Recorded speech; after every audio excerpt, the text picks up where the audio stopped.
Okay, Tara. Thank you. Good morning.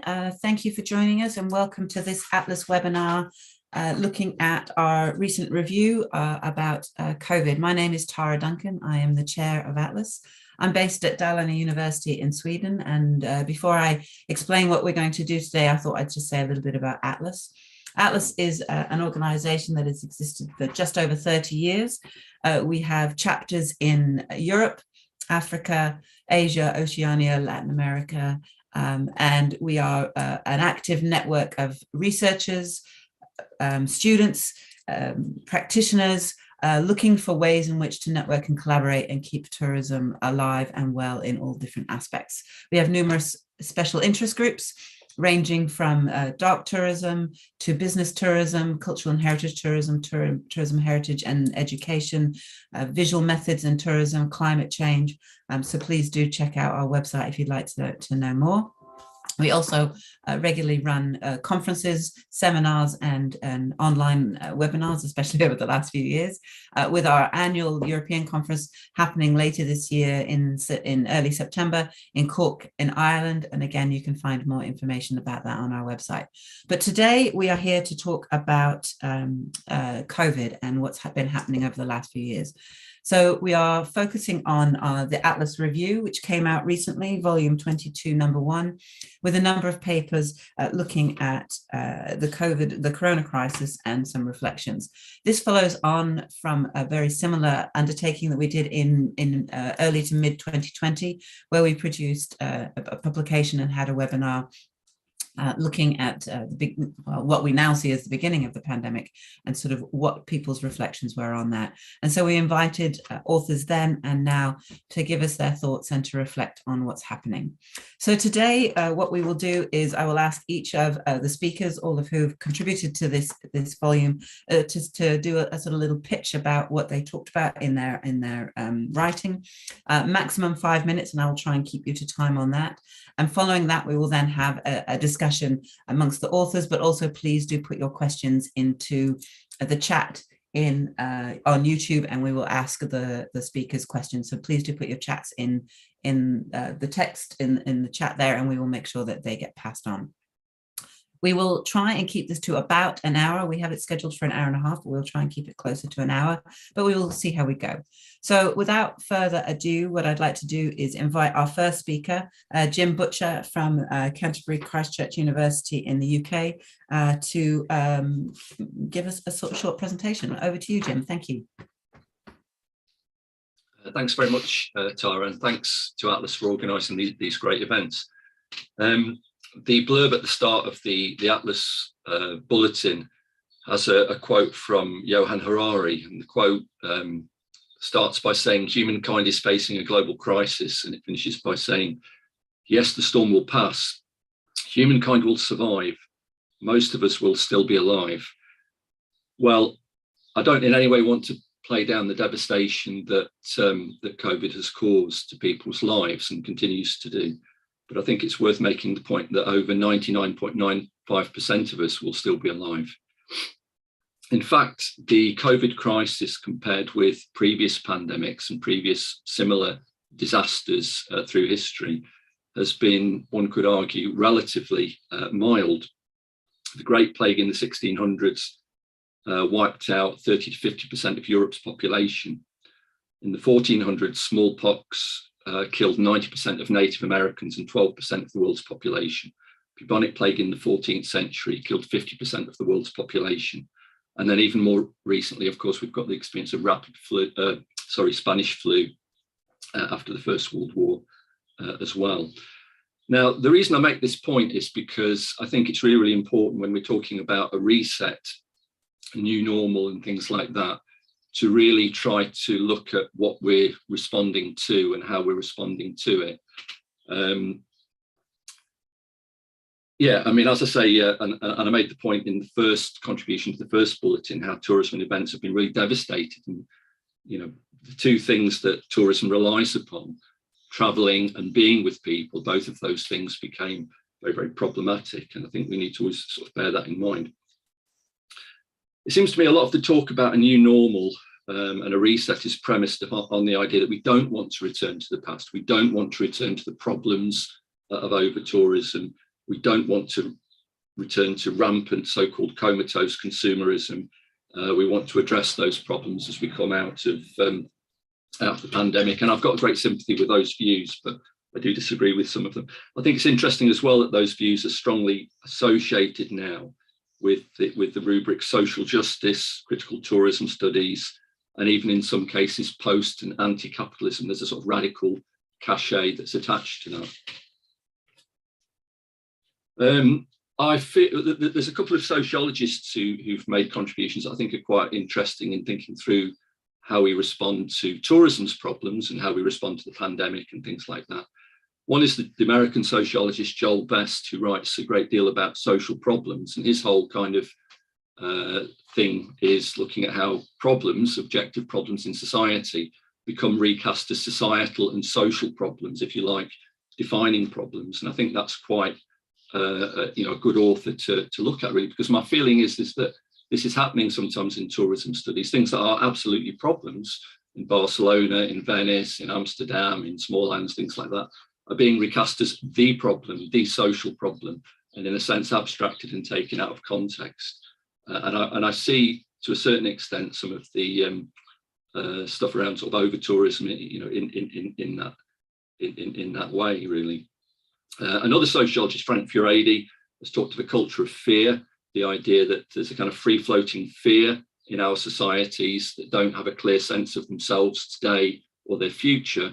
And that free-floating fear can attach itself to the issue of the day, and it becomes a kind of prism, if you like, through which we see issues like, the future of tourism being one, obviously the pandemic itself being another. And I think that's also perhaps quite pertinent when we're looking at these problems. So we need to really think about what we're actually responding to. Another thinker on disasters, Quarantelli, usefully looks at and divides up historically our response to natural disasters and disasters as one of three things. He says our responses can be informed by seeing those disasters as acts of God, acts of nature, or acts of humanity. And I think it's quite interesting to think about that as well in relation to the issues around tourism. Of course, the idea of disasters being acts of God is largely a sort of pre-capitalist phenomenon, although I would argue that some of the response to the pandemic, and possibly in a more limited way to some of the problems of tourism, do present a sort of damage to nature, Gaia, a sort of spiritual entity, if you like, and a sort of spiritual dimension to that. Acts of humans. Yes, I think there's a very strong strand in some of the responses to our current situation, seeing to a limited extent the pandemic, but certainly the problems of tourism as very much human-created problems of arrogant humanity, comatose consumers, rampant consumerism, and that kind of thing. The third category Quarantelli flags up is acts of nature, and he basically holds out the idea that in modern societies, humanity harnesses nature, controls nature to an extent through science, can understand and rationally address these problems. And I think that that's a perspective that I think I would sort of want to push to the fore, really. Now, when people talk about a new normal, generally speaking, certainly in the journals, it's closely aligned with degrowth, which does tend to see these problems as human problems, consumption, too many humans, human behaviour, the wrong kind of tourists, that kind of thing. I think it's quite interesting that some of Alan Lew's very, very interesting writing on this, he kind of brings in to a certain extent, a spiritual, I won't call it religious, a kind of spiritual dimension to this as well. And some of the kind of spiritual problems wrought by growth, modernity, that he wants to push back on, and that's a very, very interesting perspective as well, I think. Degrowth is associated in tourism with some of the things that are being written about now. Localism is very much, it's been around for a long time, but it's very, very prevalent in writing about tourism, the benefits of localism, the need for localism, local links, local communities, and so on. And then you have an emerging discussion of regenerative tourism as well, linking tourism with regenerating environments, very often associated with local agricultural production and making links from what is the saying, from fields to table or whatever it is. My feeling on a lot of these things are they're really, really interesting and can be very, very positive. And they can be really fantastic from a sort of tourism perspective. My problem is that sometimes they're presented as kind of a sort of new development thinking, if you like, that can characterize our future. And I think that flies in the face of the reality of global societies and the advantages of global trade, division of labour, and so on, which has led to much richer societies. So it's kind of like one cheer, I suppose, for some of those new things. Excellent in and of themselves, but I think the claims that are made sometimes go beyond, sort of go beyond seeing these things as tourism products into almost new development models for our society. My view is that I want to see the old normal back, actually, because I think COVID has really, really devastated the industry and led to such terrible consequences for so many people. I think aiming to get the old normal back would be a good thing. Now, I don't mean that in the sense of the old normal as a kind of permanent state of affairs that we defer to and see as the best of all possible worlds. Far from it. The old normal that we had all manner of problems, and people have spent a long time researching those and writing about those. However, I do think we need it back as a basis from which to move forward and look at how we can use growth more creatively and the profits from growth more creatively to create more equitable solutions. I think that the now very common, I would say, sort of fashionable view of arguing for degrowth in the context of our new normal is not something, something that I very, very strongly argue against, and I have sort of written some things around that, really. Historically, economic growth has been correlated with reducing famine, reducing the propensity for natural disasters, hurricanes and so on, to hit people really, really hard. Growth is associated with, correlated with better education and so on. High growth societies like China over recent decades have managed to invest a great deal more in the kind of R&D that can, over time, I think, bring us to a kind of energy transition towards cleaner energy. And just a very, very final point, Tara, because I think you're perhaps suggesting that I've gone over a bit here. I think just a very, very final comment, I don't think tourism's problems will be solved by tourism. I think that's the point. I think it's in the realms of the generation of cheap, plentiful power that enables us to grow in a sustainable way. That's where we should be looking. And I happen to be quite optimistic looking at the science and the prospects for the future. Thanks very much. Thank you.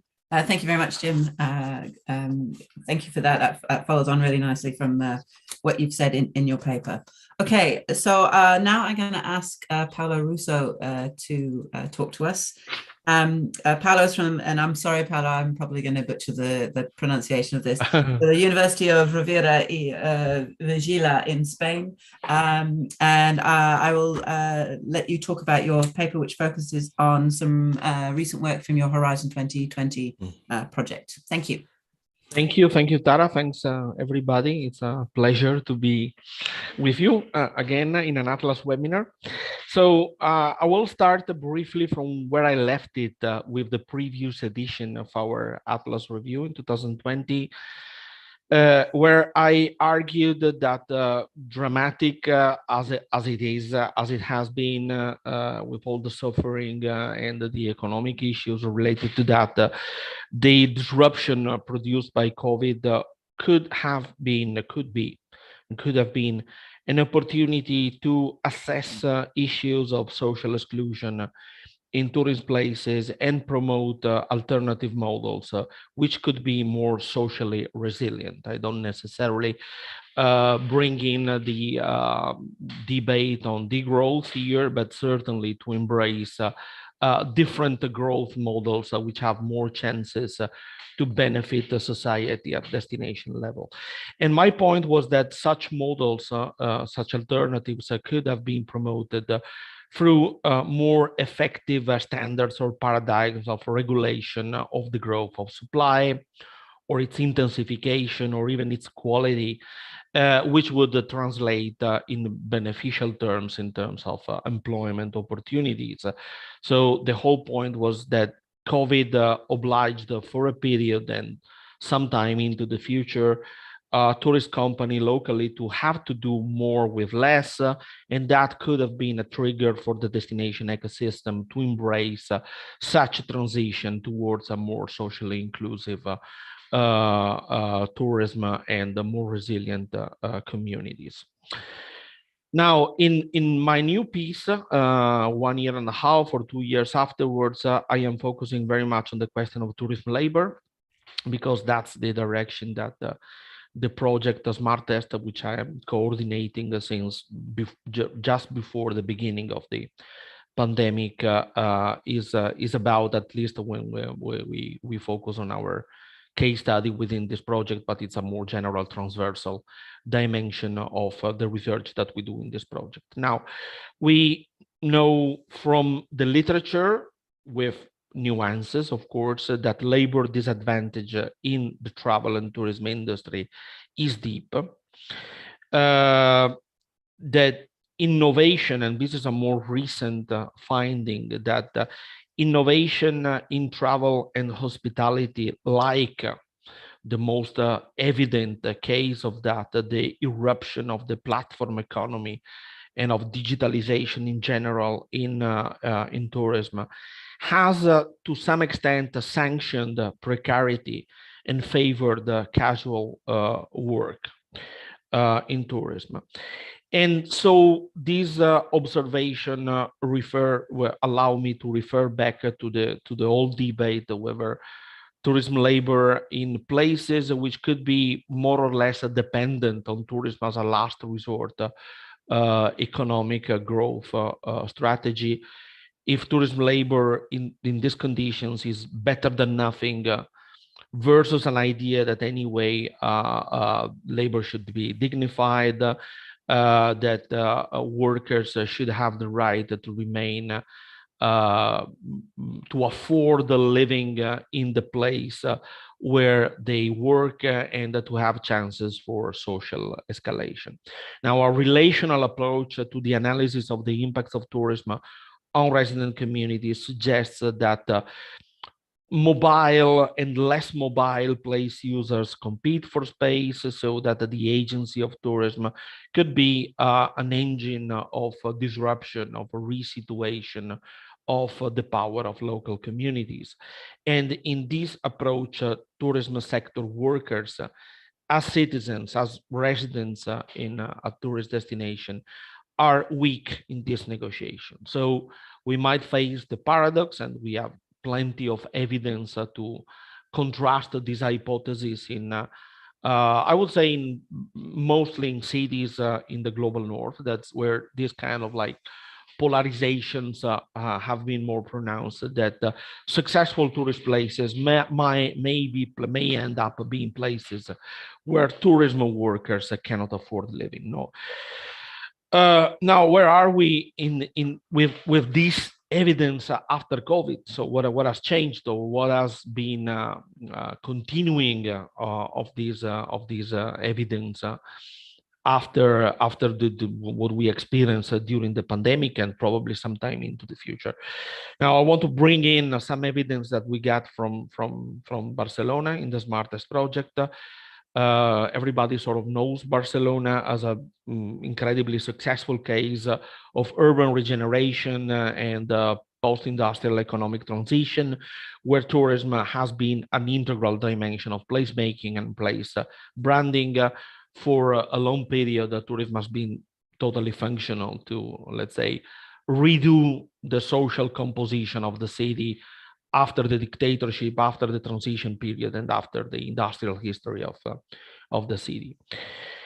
Now, tourism growth in Barcelona, and this is also like quite well studied, has been increasingly contested, I would say in the last 10, 15 years, especially after, in the wake of the impacts of the global financial crisis of 2008, which actually landed more severely in Spain in 2012.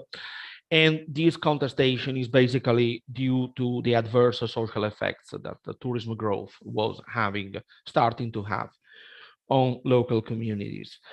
Whereas tourist workers are recognized and counted and measured as the most precarious and badly paid employed sector of the workforce.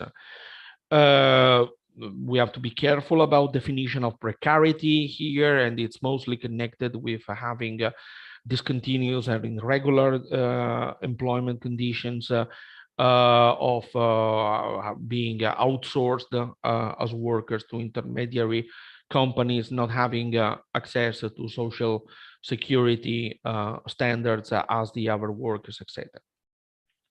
And what is probably most striking in this is that as tourism has grown, especially after 2012, the growth of tourism, the intensification of tourism in Barcelona has correlated totally with a decrease in the capacity of social escalation of tourism workers, which we can describe as a sort of a mechanism of transfer from precarious work to precarious lives, more in general. Now, the data that we have analyzed allow us describing tourist sector workers as the most likely to be displaced in peripheral locations out of the housing market pressure. Here, obviously, there is a very important role around the sort of tourismification of housing that has been brought in by platforms like Airbnb.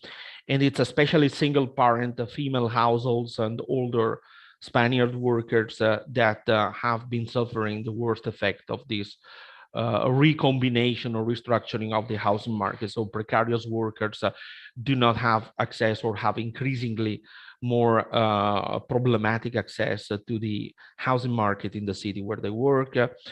Whereas white migrants and youngsters are more likely to sort of self-devaluate residential conditions to remain closer to the job. So it's a sort of an immobilization strategy to continue living in places where employment is offered, but at the expenses of housing stability, housing conditions, and again, either way, that would point at the processes of precarization of life, stifling social mobility, hindering family care, and producing, as it has been also demonstrated in our work, physical and mental health to the workers, which is a topic where we focused a lot in our fieldwork with informants.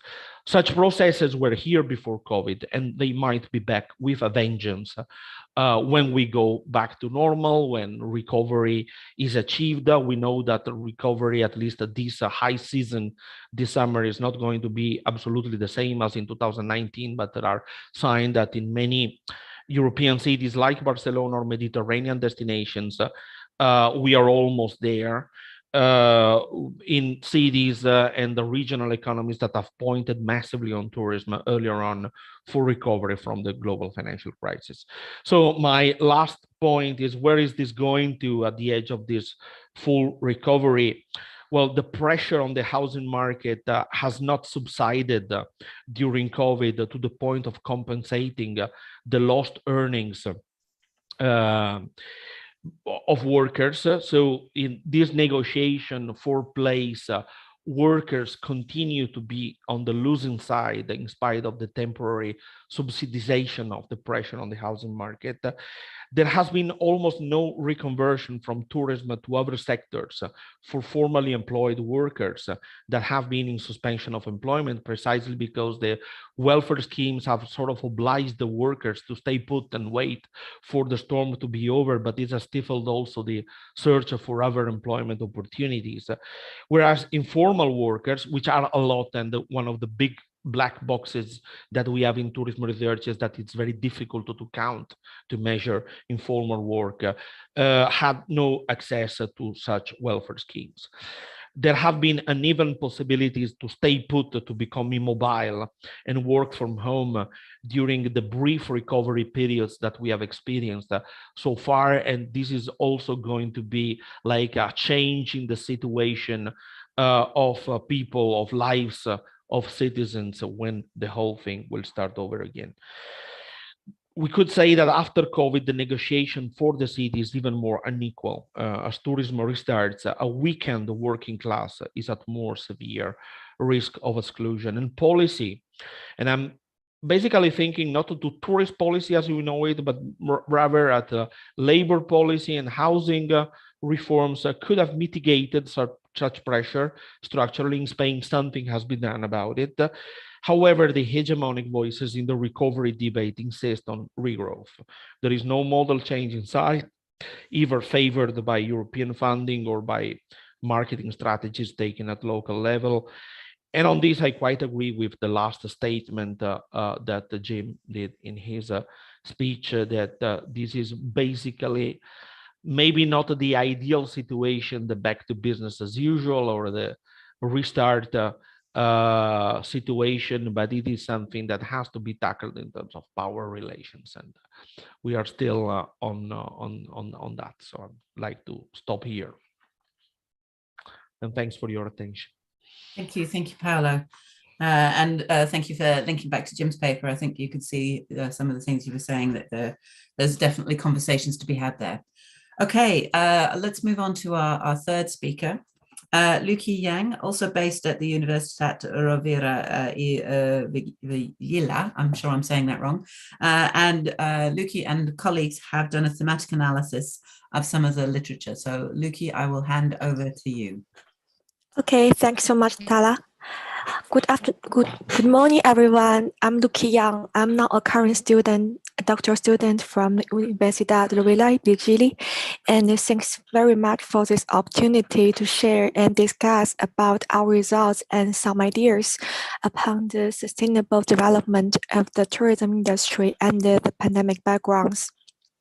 Our research focused on the thematic analysis of the sustainability in the field of tourism and COVID-19, with the aims to reveal the current state of the art and to find some future research potentials and the opportunities once the pandemic is behind us. Generally speaking, there are many popular topics and areas that have raised our attention. First and foremost, the previous profit-driven model has been questioned, and transformations towards more sustainable means of tourism development have been proposed, embraced with the environmental biodiversity, low carbon imperatives, and the tourism and local destination resilience as part of a post-pandemic tourism recovery. Many European touristic destinations began to pay attention to the effectiveness of natural resource allocation, preservation of historical sites, and local wildlife to minimize the man-made destruction to the vulnerable environments. Moreover, tourism policies upon the urban planning and the exploration of the less discovered areas with potential rich natural and cultural resources has also been given attention. Similarly, the reduction of the worldwide carbon footprint due to the decreasing international mobility has made many academics advocate the continuation of this sustainable model. For instance, for safer and cleaner mobility patterns like bicycles, public transportation, or even walking, domestic or short-distance trips with lower environmental impacts. while at the same time, a sustainable future would also include solving the social cultural problems such as discrimination, inequality, and increasing gaps between the rich and the poor. While valuable solutions must concentrate in the enhancement of the tourist inclusivity to the local touristic size and the staff equal employment regardless of bias in race, gender, or regional bias.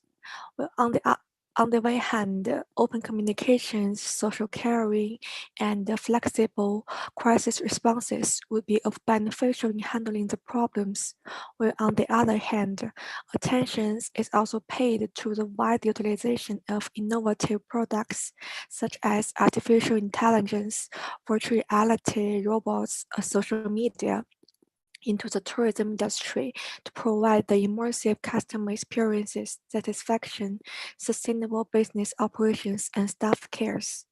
Nevertheless, it is argued that the rapid development of these kind of digital products might have a negative impact on the conditions and well-being of some tourism staffs, especially those with low-paid salaries due to the job precariousness.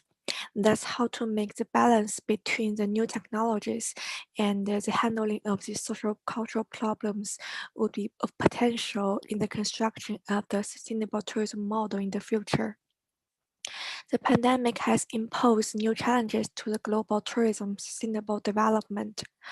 We could find previous research argue that the collaborations of all the relevant stakeholders whose mutual communications and human caring, not only for their own benefits, but also in terms of their contributions to the reconstruction of the society as a whole, has become of vital importance in overcoming the pandemic and achieving the tourism sustainability.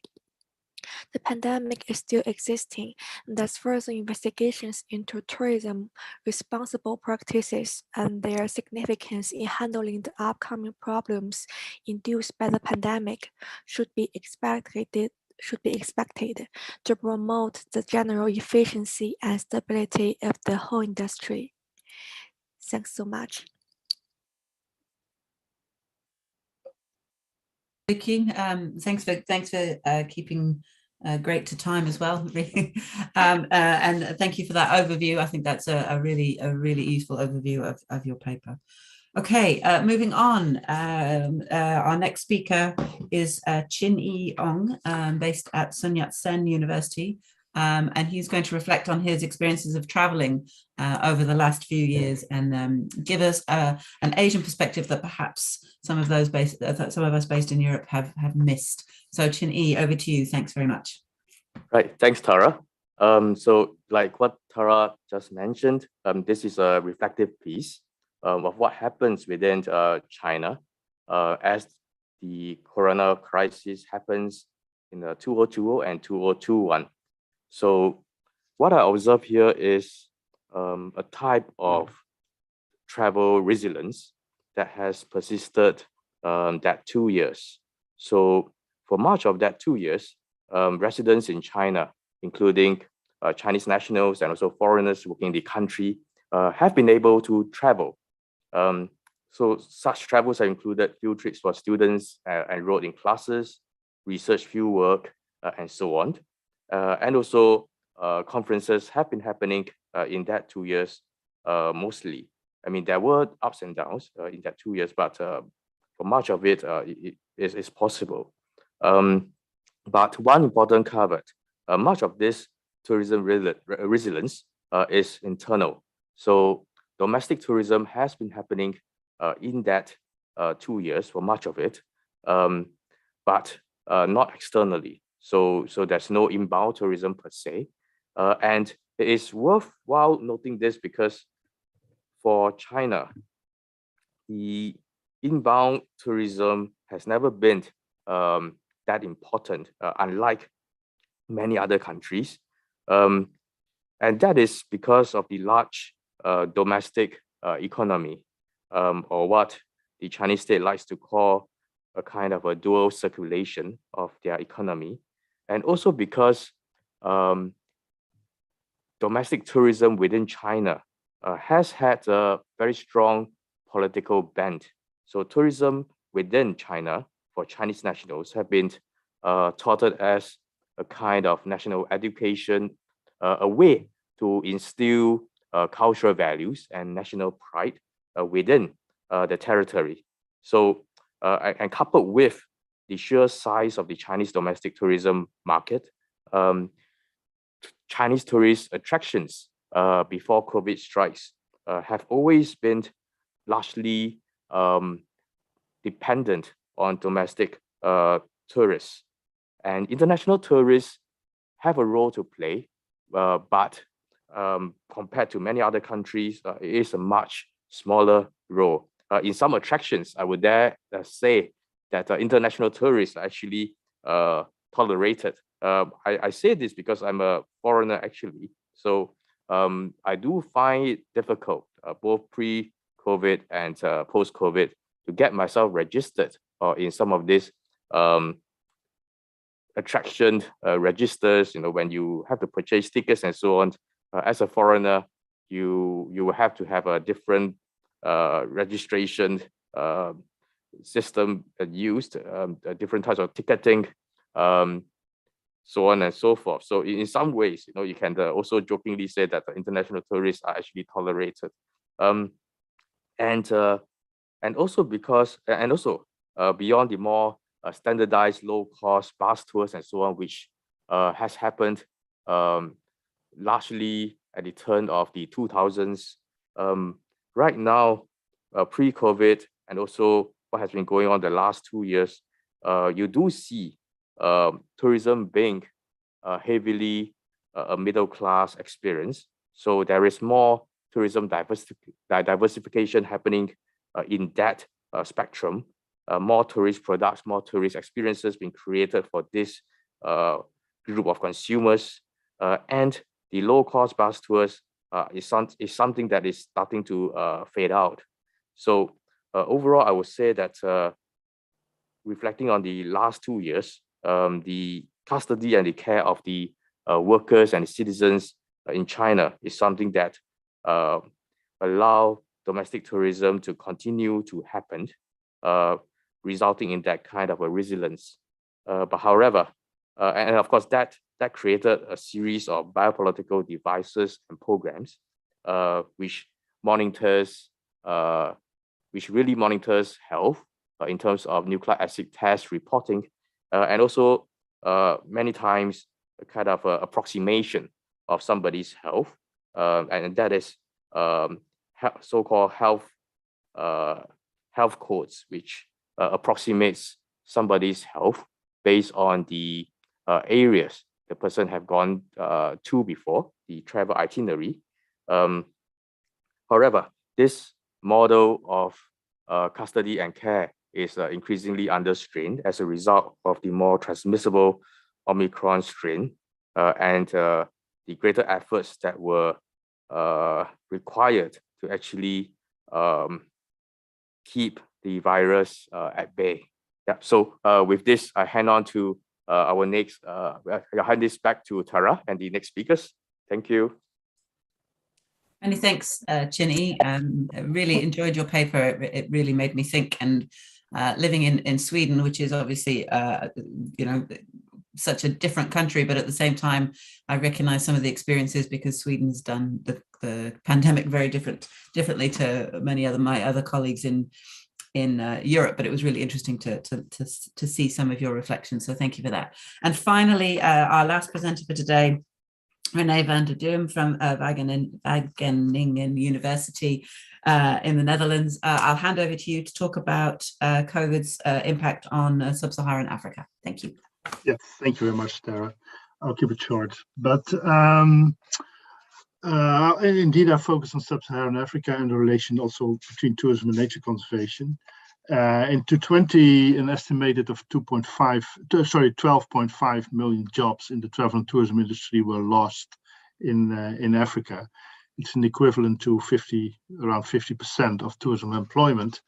And of course, that has had enormous consequences for people living in sub-Saharan countries. Tourism arrivals dipped by more than 70%, clearly signifying a negative effect of the pandemic situation.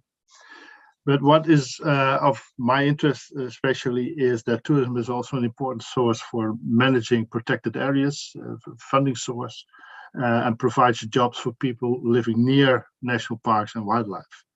You could say this is sort of wildlife economy around tourism. And when travel to protected areas and conserved areas such as national parks and community conservancies is cancelled en masse, as was the case in 2020 and 2021, jobs and conservation management are placed at risk.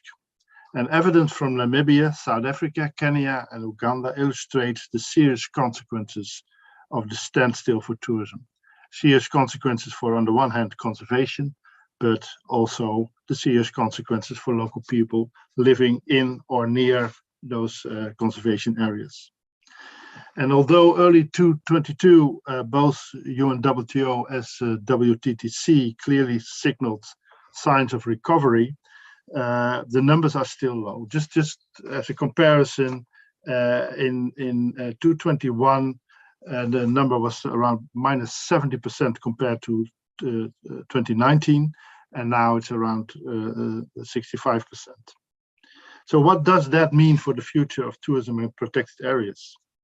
Well, I think the COVID pandemic has once again revealed how dependent many conservation areas and local communities are dependent on tourism. The transformation of the dominant market-based approach to ecotourism in Africa seems not very likely. Attempts to return to a business as usual, or maybe a business as unusual, are more expected. But it has also shown how vulnerable tourism is to forces beyond its control. And although tourism also in the future will remain an economic activity that might or may support conservation, I strongly believe that a more diverse and stable revenue stream is required to sustain protected area management. While there are different scenarios to address this, one of the scenarios is proposed in the 220 volume of Atlas Review by Fletcher and his colleagues. So I would like to refer to that scenario where he talks about indeed a totally different way of financing conservation in Africa. But not last, because once the relation with COVID-19 fades into the background, new and even greater challenges in areas such as climate change and biodiversity will call our attention. So I think not only that the pandemic showed the vulnerability of the relation between tourism and conservation, new challenges will even will come soon and will call for our attention very soon. I will leave it to that. Okay, a really interesting summary, and really nice to follow on from your previous paper as well, and thinking about. I really like those ideas of the business as usual, business as unusual, and the three scenarios and the unlikelihood of all of them in many ways. Okay, if I can ask all of our presenters to put their cameras back on, then we will go into a discussion. We've got about 15 minutes in the hour, and we'll see how the discussion goes, and we can carry on for a little while after that as well. Currently, we have one question in the chat on YouTube, which Paolo, I think you has already started to answer.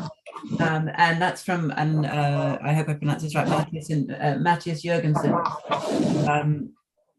who asks, it would seem that recovery, whether through growth, degrowth, or green growth, will be affected, challenged by increasing inflation. Can you comment on this? Now, Paolo's written a response in the chat. I don't know if you want to expand on that, Paolo, or if anyone else would like to think about that question. Let the hour express their opinion about that. I've not seen the question and not the response of Paolo, because I'm not on YouTube. But the only thing that I would like to add to it that we well, especially Paolo and others implicitly also talked about the situation of tourism laborers, and I think, well, very recently in the Netherlands we have shown some of the consequences of the pandemic. And one of the main consequences was that during 2020 and 2021, tourism laborers looked for other jobs and indeed found other jobs. And now that tourism is starting to develop again, especially the hospitality sector, but also for instance, airlines or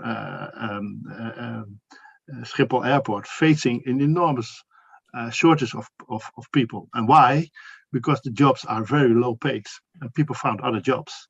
And then inflation on top, the inflation at the moment is around 10%, increases the problems for tourism to start off again, actually. So in restaurants, hotels, airlines, airports, you see an enormous problem in terms of finding staff and that is due to the fact that people found other jobs, better paid, better social security, etc., etc. Any other comments thinking about how this recovery, whether it's growth, degrowth or green growth, might be affected or challenged by inflation? Jim? You're muted, sorry, Jim. Yeah, I mean, my talking up of growth might be confounded anyway by the economic situation, obviously exacerbated by what's happening in Ukraine. I mean, just very, very briefly on this, I think that it looks to be the case that the combined effect of sanctions on Russia and Belarus and the war in Ukraine are already have pushed energy prices way up, and food prices as well. I think it's potash, I think in Belarus is going to have a very big effect because it's used so much in agriculture. And I think this is going to really hit consumers very, very hard in terms of disposable income, and it's going to hit tourism very hard. So I think that's the first thing. I think, okay, hindsight's a wonderful thing, but I think we should learn a lesson here, which is that long-term planning for energy security and cheap energy, even in these straitened times that we face now, has to start now. Certainly in Britain, there's been so much toing and froing about energy policy, no long-term strategy from any of the main parties, and that needs to happen. I think that just as an aside as well, I think an interesting theme in discussions about geopolitics generally now is the future of globalization, and that includes globalization in with regard to food as well. And I think it probably is the case that there will be, over the coming period, moves for countries and regions to try to look at the issue of food security quite seriously. And although I might have set out my stall as a globalist, I do think that's a very, very good idea as well in context. I know it's not answering the question directly, but that's a comment on that.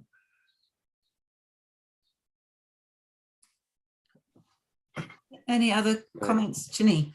Yeah, if I may add, I think inflation or not, I think in Paulo's presentation and paper, and also what Renee just mentioned earlier on, we should attend to some of the already existing problems that the tourism work and tourism workers have been facing, right? Pre-COVID, during COVID, and so on. So inflation or not, many tourism workers are underpaid, overworked, and have very bad benefits and protection. So unless we solve some of that, we will meet further crisis. We would meet other challenges, and it will not improve. So I think my take on it would be that we should revisit the roots of the problem and try to get that sorted out, which I think is a point that Jim was making as well. Yeah. And if anyone else has got any questions, please do put them in the chat on YouTube. But just thinking about that, I was thinking that it links sort of what Renee was saying at the end, also with what Jim was saying, that the tourism's problems won't be solved by tourism. These are wider issues around worker rights, around issues of energy, food supplies, environmental protection. When we look at the climate change debates and what's going on, and travel and transport, it's one where I think as an industry, we can't blinker ourselves and have to look at those wider policies, which again, Paolo brought up when talking about labour policies and housing reforms specifically.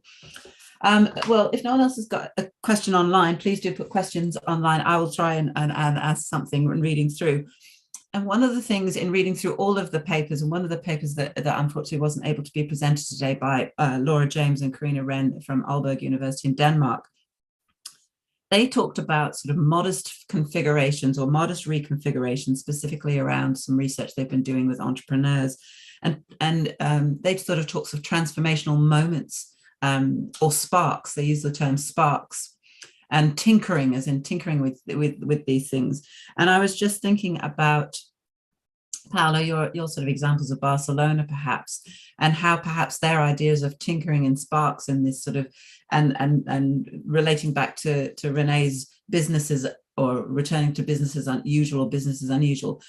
Do you think some of these sort of smaller moments can perhaps have more of an impact than some of these hopes or aspirations for, major change? If I can feedback on that, I think this is it really links back to what I was trying to say at the beginning of my lecture. There has been a moment at the beginning of the crisis in which some tourist companies, not all of them, have to reinvent themselves, and this might be something that allows ingraining this transition model towards greater resilience at destination level with the global challenges of climate crisis, etc. But then this works at very different scales. So yes, there can be tinkering, and we have seen this kind of tinkering probably in a much more pronounced way in non-urban areas and non-Western areas also. But then there are some other things that are bigger in scope and that represent the real entrenchments in discourse, which I'm very wary of. And I want to make a very clear example here. While we had these small community-based dialogues on reactivating tourism from the grassroots in Barcelona, the elephant in the room was the debate about the further expansion of the second terminal of the airport of Barcelona, which the economic lobby as a part of the government were selling as the way out of the crisis. So having a much better connected Barcelona with the possibility that this expansion was giving in order to be able to restart business when the crisis is over, which was a kind of grotesque debate to have at that point. Strongly contested. The question is still on the table. It's not done without. And it was very funny almost to see that then the whole debate was reduced to the fact that this project of expansion of the airport was eating out of 300 meters of a natural protection area, whereas the real debate should have been, can you talk about expansion of the airport and the related expansion of the Barcelona economy in a moment in which, first of all, an increase in mobility in the future is sort of out of the picture, but when we are fighting a global the global challenge of revising our long-haul mobility model.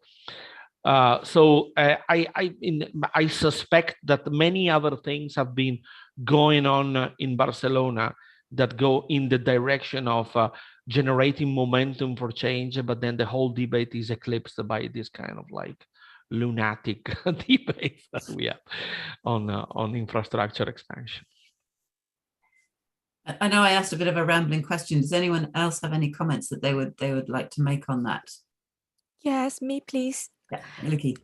Yeah, after hearing to the comments from Antonio, I also come up with some ideas regarding the climate change and also the development of the airport transportation industry, for example. because I've read some very interesting articles regarding this kind of sustainable transformation. I remember they point out like maybe like to optimize the energy using. For example, they need to like to utilize the big data for the monitoring of the customer mobility and how like what are their preferences, like how they need to construct their daily travels, for example, so that they can minimize, like to optimize the seats from different kind of airlines to make it more efficient because of the increasing like the oil prices, something like that. I think it could be really interesting that could be worth of potential in the future. Well, at the same time, talking about this kind of new technology, I've found some interesting topics related to the utilization of like virtual reality or social media that could be really a huge driver for the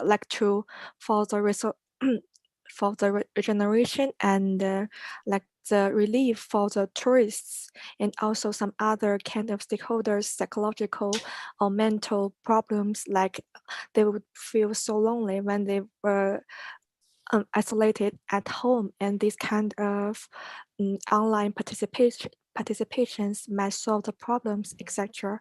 And also I remember there could be one interesting point is that faced with the wide utilization of the new technologies into many sectors, especially like the hotels, restaurants, or the hospitality, something like that.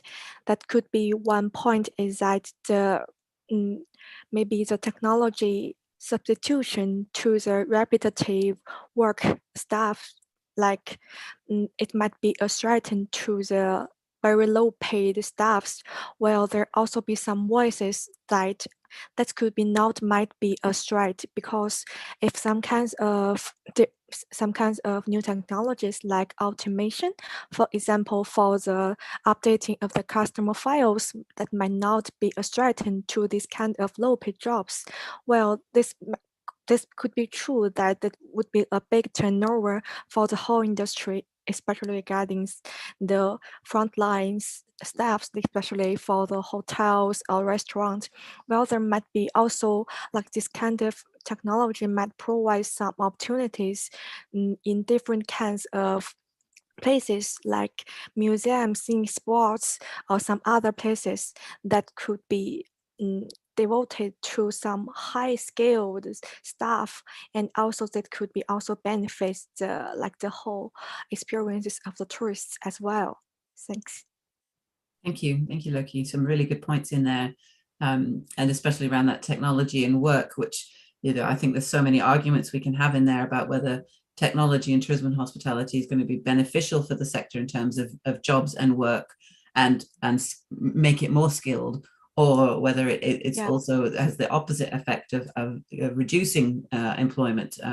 But I agree that I think there's some great opportunities, and your conclusions, and just before your conclusions, I think you raised that in your paper really nicely to suggest some of the areas where future research in these areas are needed and necessary.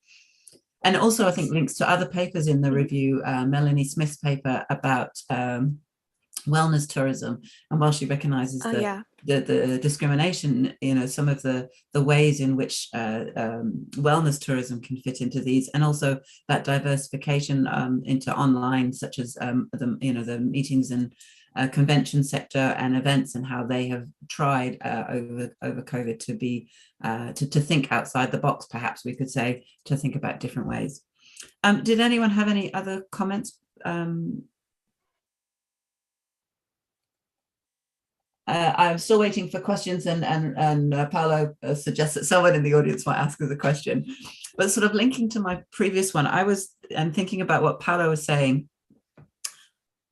I wanted to sort of ask a big question, I suppose, in many ways. How can we, or how do we reconcile these tensions between the sort of the bounce back rhetoric, the business as usual, the economic redevelopment, where it's all about growth that we're seeing in some places, How do we recognize that versus and try not to use hope or the desire, but the necessity for change through these more small scale initiatives that we've seen in many places, especially with the growth of, for instance, domestic tourism in many countries globally.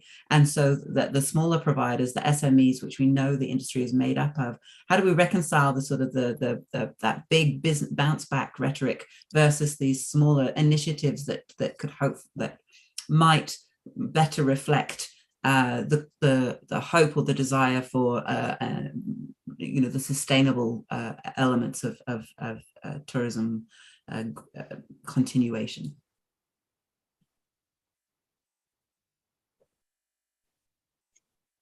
Well, I actually wonder if there are two different realms, because they are very much related to each other. That's the first point. Secondly, that what came out of also the presentations and the discussions in the reviews, there are still enormous regional differences in the way this is addressed. Just to exemplify, in especially Northwestern Europe, tourism is bouncing back, to put it that way. But in a lot of different other regions, it's not bouncing back at all. I just this morning I looked at the statistic from the UNWTO about the recovery of tourism. There are huge regional differences. So also this process of big versus small and the discussion on sustainability, the discussion in Africa is something about survival, I think, of people. While maybe in Western Europe we have the luxury, because there's a lot of domestic tourism and borders are opening up, to discuss it in a different way. So I would like to point at some of the huge regional differences. And Chin Yong was, for instance, discussing about, okay, travel was still there in China, but going into or outside China was hardly existing for 2 years. So there are those differences in that. And the third thing is there is so much rhetoric that about this, bouncing back and regenerative tourism or whatever. And I'm involved in a project in the Netherlands, digitalizing 40 years of documents on sustainable tourism. And so many of those documents of 40 years are still relevant at this point, and vice versa. So the discussion has not really moved that forward, I believe. Thank you. Jim, and then Paolo. I'm sorry, I missed your message in chat, but we'll go to Jim, and then Paolo wanted to ask a question of participants, so I'll come back to you.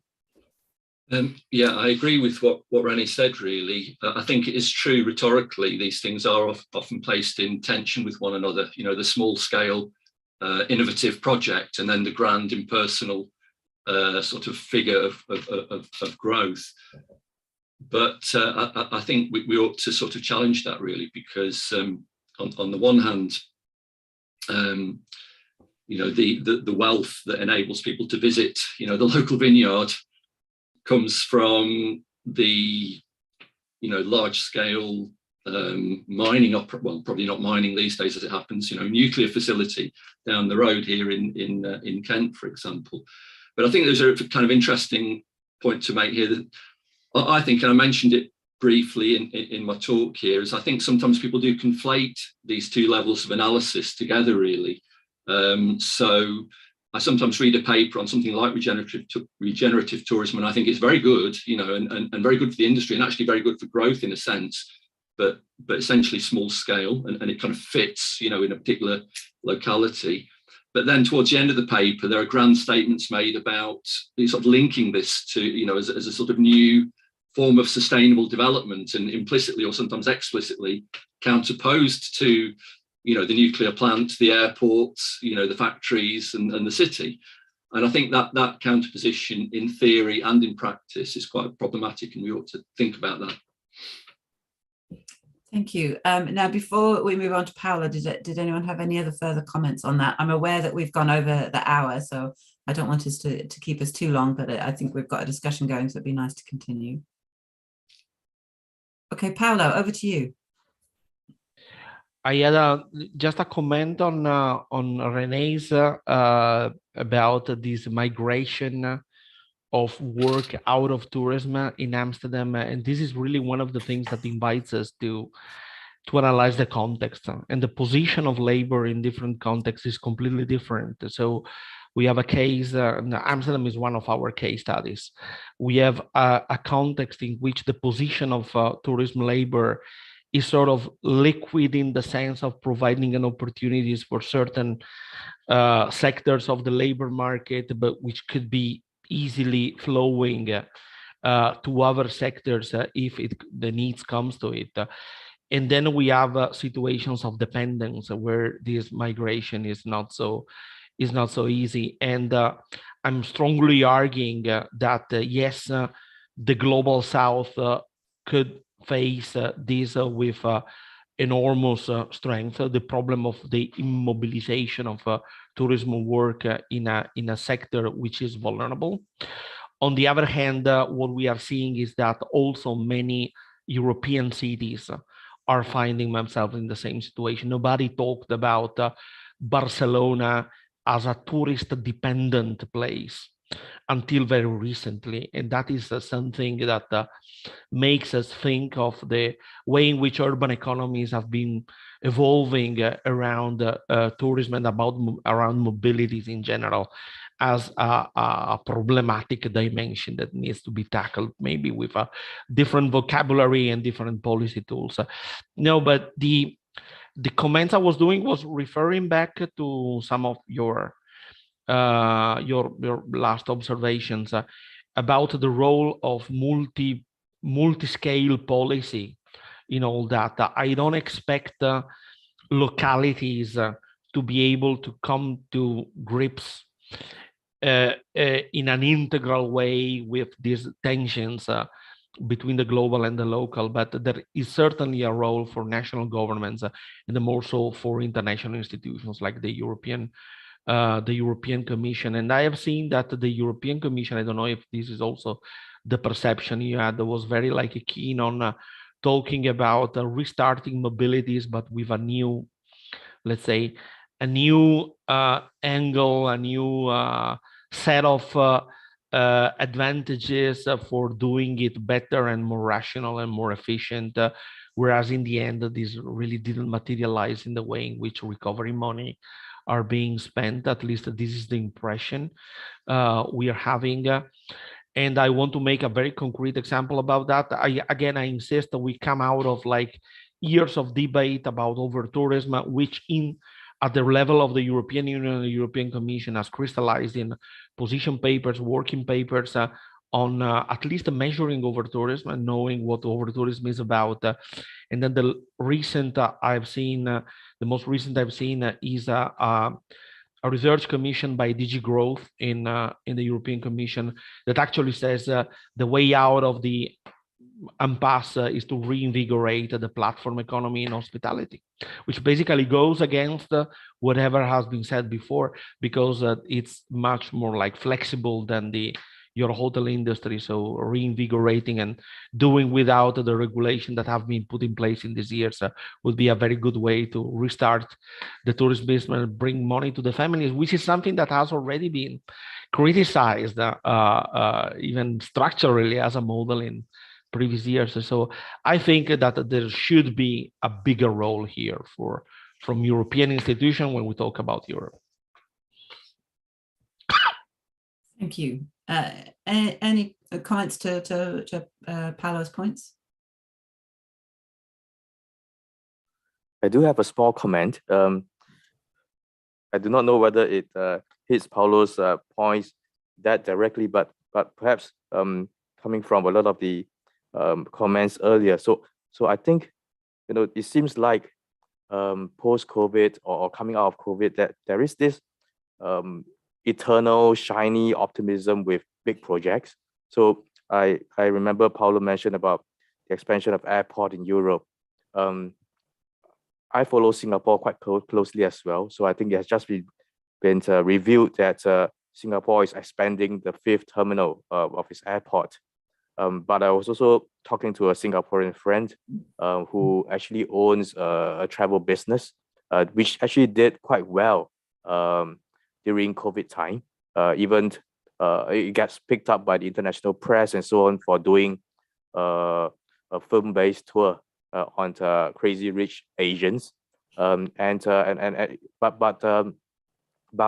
that kind of company is actually not getting the support, coming out of COVID to actually, be bigger, to do more quality tourism. But we are putting money into, a very risky venture, something that we don't know whether the numbers will be there. And even if the numbers are there, is long haul travel still something that we should, support uncritically. So I definitely agree with Paulo that we have to look at something. We have to pay more attention to this multi-scale kind of a perspective, right? And also maybe in more conversational terms, which have to be supporting the little guys a bit more, the little projects, the little community things, and so maybe they need more industry leaders, they need more champions, they need more than just academics like us talking about this. We need to have good industry leaders with hearts at the correct places. Yeah. Thank you. Really interesting and good points there. I think we should probably start closing up the session. So may I ask if any of you have any final concluding comments before we say our thank yous and goodbyes? Well, I think in following up the fact that we published a review in 2020 and now in 2022, maybe 2 years from now, we should do the same. Now, I following up maybe the very first remark of Jim Butcher, was the crisis really such a huge crisis, and what did we learn from it? I'm getting a little bit more skeptical over time that we learned anything from it, and that we really took some of the impacts of this crisis seriously enough to rethink tourism. But we have another one coming up, or already there. It's climate change, so I think the discussion will continue.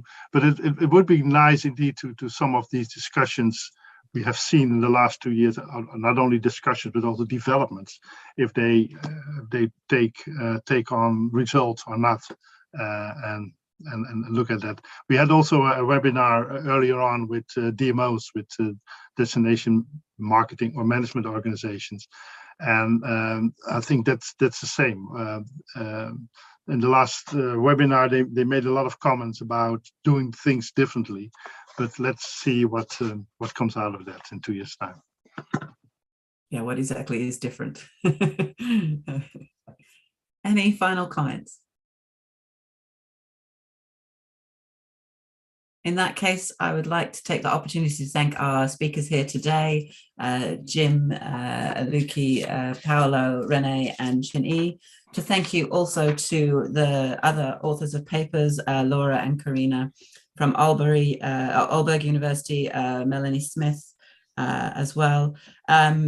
And to say thank you to Rene and Paolo for editing the review, and to Atlas, Leontine, Jantine for organizing the webinar.